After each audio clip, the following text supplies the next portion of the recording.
قطر کشور عربی قدرتمند و ثروتمند و باشکوهیه. علیرغم کوچک بودنش یکی از کشورهای شگفت‌انگیز دنیاست. قطری‌ها تو دنیا بیشترین مقدار پول رو خرج میکنن. دشمن بزرگ قطر عربستان سعودی، ولی ما هنوز قطری‌ها رو نمیشناسیم. در ادامه ویدیو بیشتر در مورد این کشور صحبت خواهیم کرد. پس تا آخر ویدیو با من همراه باش. قطر کشوری تو شبه جزیره عربستان که در حاشیه خلیج فارس قرار داره. جمعیت این کشور 2,700,000 نفر. جالبه که از این تعداد 313,000 نفر فقط قطری اصیل هستند و بقیه میلیون‌ها کارگر مهاجر هستند. حکومت این کشور حکومت متمرکز پادشاهی مشروطه است. امیر فعلی قطر تمیم ابن حمد آل ثانیه. آل ثانی تمام دوران تحصیلش رو تو انگلیس بوده و در سال 2013 به عنوان امیر خاندان سلطنتی انتخاب شده. قانون اساسی قطر بر مبنای اسلامه، ولی این امر سوریه و در عمل انجام نمیشه. گردشگری در حال رشد و جریان‌های خارجی مانع اجرای احکام شرعی در قطر شده. مثل خوردن مشروبات الکلی در قطر ممنوع نیست. و در هتل‌ها و منازل شخصی میتوان بی حد و اندازه مشروبات الکلی خورد. به خاطر همین هتل‌ها تبدیل به مراکز تفریح شده. توی قطر هتل‌ها، کلوب‌ها و رستوران‌های لوکسی وجود داره. این مکان‌ها محلی برای تفریح و خوشگذرانی قطری‌های اصیل و مهاجرانی با سطح اجتماعی بالا و گردشگران است. اگه توی قطر زندگی می‌کنین، محاله که بتونید به همین راحتی‌ها یه قطری اصیل رو ببینید. چون جمعیت قطری‌ها نسبت به مهاجران خیلی کمتر و این جمعیت کم خیلی ثروتمند هستن و توی دنیای خاص خودشون زندگی میکنن. ولی نکته اصلی اینجاست که عرب‌های قطر با دیگر اهالی خاورمیانه خیلی فرق میکنن. هر قطری یا به زبان انگلیسی یا به زبان فرانسوی مسلطه و بیشتر مواقع با هم انگلیسی صحبت میکنن. تحصیلاتشون هم اکثرا یا تو اروپا یا تو آمریکا تموم کردن. یعنی با اینکه عرب هستن ولی به خاطر تفاوت با اکثر جامعیت قطر نیمه اروپایی به حساب میاد و دید بازتری نسبت به بقیه جامعه دارن. میدونستی با یه لایک میتونی کلی از من حمایت کنی؟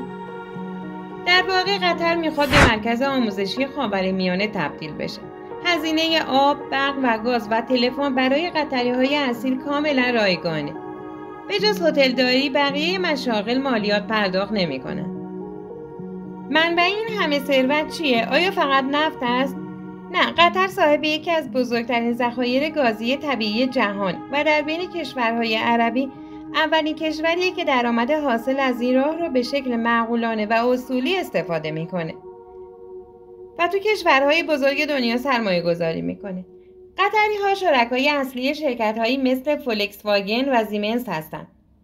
تو همه شرکت‌های بزرگ دنیا هم شریک هستن. 88% جمعیت قطر رو کارگرهای مهاجر تشکیل میده. اگه به قطر سفر کنی متوجه میشی که مدیریت شرکت‌ها رو اکثر آمریکایی‌ها و اروپایی‌ها به عهده دارن.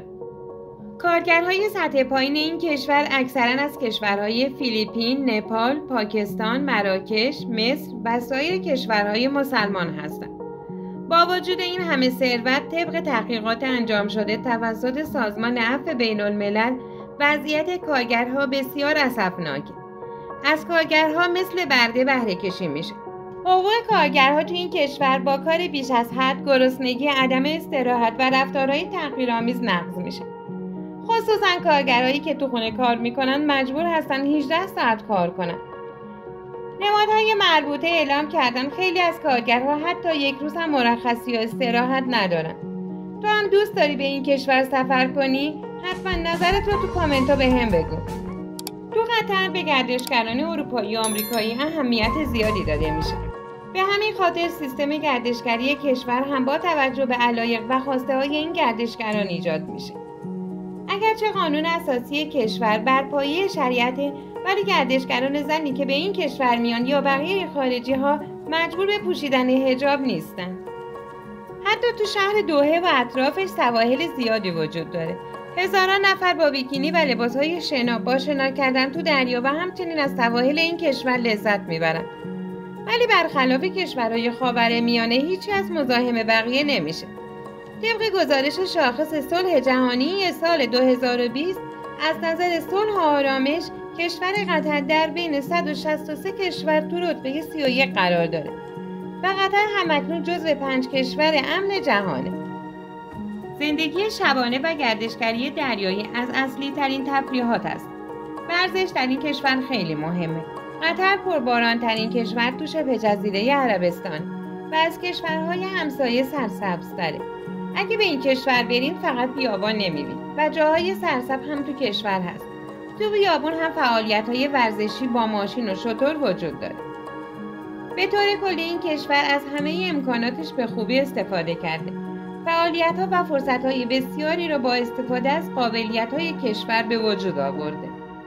ولی با وجود تمام این امکانات باز هم قطری‌ها بیشتر اوقات عمرشون را تو کشورهای اروپایی و آمریکایی می‌گذرونن. با این حال کشور قطر در مقایسه با دیگر کشورهای عربی برای حقوق انسان‌ها ارزش قائله و کشوری متمدن به حساب میاد. اما این نکته رو باید در نظر بگیریم که عربستان سعودی و سایر کشورهای حاشیه خلیج فارس قطر را هدف گرفتن. حتی عربستان سعودی مدام هشدار میده که میخواد علیه قطر عملیات نظامی انجام بده.